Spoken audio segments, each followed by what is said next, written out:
जिम्मेदारी आज हम सब लगातार इस प्रयत्न में थे और 4 दिन लगातार आप लोगों ने जिस प्रकार अपना नींद खराब करके राष्ट्र के लिए सुबह सुबह मुझको लगता है 4 बजे 4:30 बजे उठ जाते थे और 5 बजे हम लोग निकल जाते थे जन जागरण के लिए।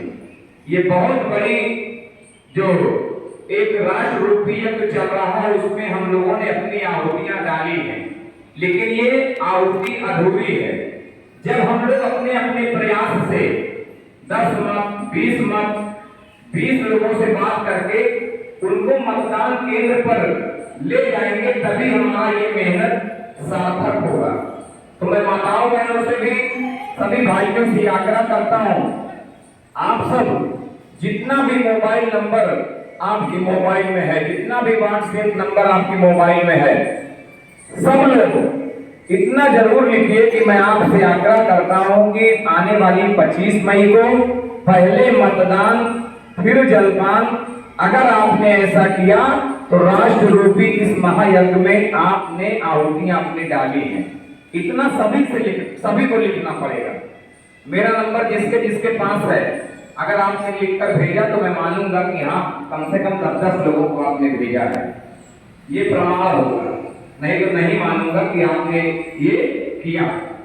और देखिए महाराज जी के साथ ऐसे तमाम संत जो अपने मठ को छोड़कर लगातार आप तो जाएंगे अपने अपने कामों में व्यस्त हो जाएंगे, लेकिन हम लोग प्रतिदिन कम से कम 10 स्थानों पर बैठकर कहीं 10 लोग भी मिलते हैं, कहीं 200 लोग भी मिलते हैं, कहीं 50 लोग भी मिलते हैं। देखिए हमारे बीच लखनपुर से चल के प्रधान जी आए हैं, सुरेंद्र जी, जरा टांडा के लोग इनके लिए ताली बजा दीजिए। और लगातार जागरण का काम आप करते हैं। आपने भी 3 अच्छे कार्यक्रम जिसमें 100-125 लोग थे, उन लोगों के बीच हम लोग केवल यही आग्रह कर रहे हैं कि आप अपने मतों का प्रयोग जरूर करें, क्योंकि हिंदू समाज अपने मतों के प्रति जागृत नहीं है। और हमारे संत महात्मा महापुरुष कहते हैं कि हिंदू समाज अपने देश धर्म का सबसे नुकसान राजनैतिक अपरिपक्वता के कारण ही करता है। लोकतंत्र में ये जो भीड़ दिख रहा है, इसको जब तक हम मतों के रूप में मतदान केंद्र पर जाकर बदलेंगे नहीं, तब तक इस भीड़ का कोई मतलब है क्या? यही तो लोग जानते हैं, सब जरा बोलिए, इस भीड़ का कोई मतलब है? हम लोग ये पैर थका रहे हैं, मैं अपने गले को चीख कर लगातार लोगों का जागरण कर रहा हूं, इसका कोई मतलब होगा? जब तक हम और हमारे प्रयास से अधिक लोग मतदान केंद्र पर नहीं पहुंचेंगे, तब तक ये जागरूक लोगों का जो ये प्रयास है, ये प्रयत्न चल रहा है, इसका कोई मतलब नहीं है। इसलिए अब शेष 3 दिन बचे हुए हैं। 3 दिन में अगर हम मेहनत करते हैं तो आने वाला कितना दिन सुरक्षित होने वाला है? 5 साल में दिन कितना होगा? कितना? 365 एक साल में होते हैं। एक नहीं वोट डाल देते तो फिर 5 साल बाद नंबर होगा। 1825 दिन सब लोग जोड़ के, मैं तो लगातार जोड़ रहा हूं, इसलिए नहीं तो मैं भी ना कह पाता। इतना दिन सुरक्षित होने जाना, कितना दिन? इतने लोग नहीं बता पाए।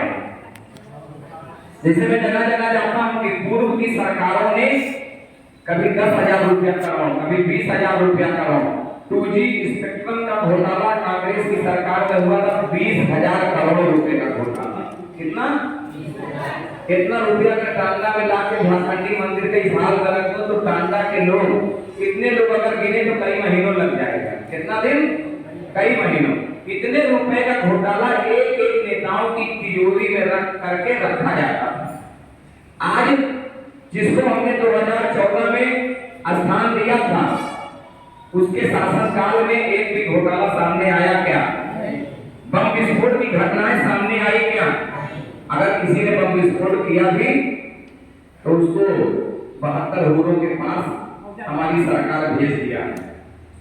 मैंने छोटे छोटे सभाओं में लोगों से कहता हूं कि अतीक अहमद जैसा गुंडा प्रयागराज में आतंक का पर्याय बना था। उसका मुकदमा देखने के लिए 17 इलाहाबाद हाई कोर्ट के जज लिख कर दे दिए थे कि मैं इनका मुकदमा नहीं देख पाऊंगा। क्यों? डर था, मुकदमा देखूंगा तो ये दोषी साबित होगा। ऐसी ऐसी घटनाएं उन्होंने किया कि वो दोषी साबित होगा, और जब मैं सजा उसको सुनाऊंगा तो घर पहुंचने नहीं पाऊंगा। पता चला कि मेरी पत्नी का अपहरण हो गया, मेरे बच्चे को स्कूल से उठा ले गया, मेरी बिटिया के साथ दुर्व्यवहार हो गया। ये घटनाएं होती थी ना। लेकिन ऐसे मुल्तान अंसारी, अतीक अहमद और अपना जनपद भी अछूता नहीं था। खान मुबारक का नाम सब लोग जानते हैं। हीरापुर बाजार में बेचारे दुकानदार बड़ी वाली मोबाइल इसलिए नहीं बेचते थे कि खान मुबारक के लोग आते थे और उसमें सिम लगाकर उठा के लेके चले जाते थे। वहां के दुकानदार जब तक वो था, माने अपनी गवर्नमेंट के पहले तक, गवर्नमेंट में तो वो चूहे के बिल में गया, और इस समय भगवान को प्यारा हो गया। भगवान के पास जा ही नहीं सकता, अल्लाह को प्यारा हो गया।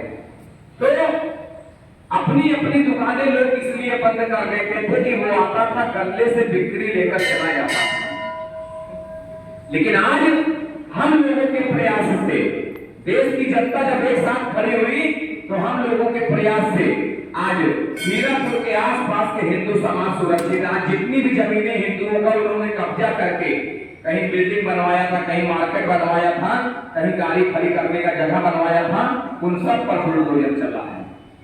तो ये उपलब्धि जो हम सभी के बीच में आया है, यही छोटा छोटा प्रयास जो 50 लोग निकलकर भारत माता के लिए विश्व गुरु के पद पर सुशोभित करने के लिए न गुंडागर्दी न भ्रष्टाचार के भाव के साथ जो हम सभी लोगों का जागरण कर रहे हैं, यही छोटा छोटा प्रयास एक बहुत बड़े रूप में अपने देश की सुरक्षा की गारंटी दे रहा है।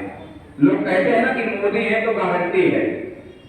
इसके पहले भी हम सरकार चुनते थे, तो सरकार कहती क्या थी? कहती थी कि इस देश के प्रत्येक संसाधन पर पहला हक मुसलमानों का है।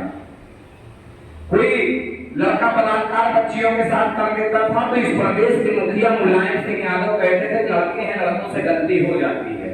लड़का कौन होता था? मुसलमान होता था। लड़की कौन होती थी? हिंदू होती थी। यही उल्टा होता तो मुझे लगता है जो बुलडोजर योगी जी अब चला रहे हैं, ये तभी मुलायम सिंह यादव उस हिंदू परिवार को चला देते हैं।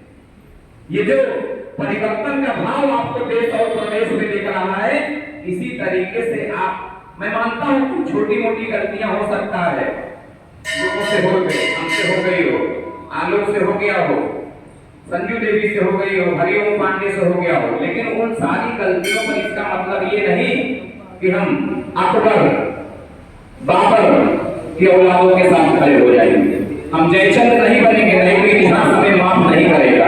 इतिहास उसी की व्यक्ति की पूजा करता है, इतिहास उसी को याद करता है जो देश धर्म समाज के लिए काम करता है।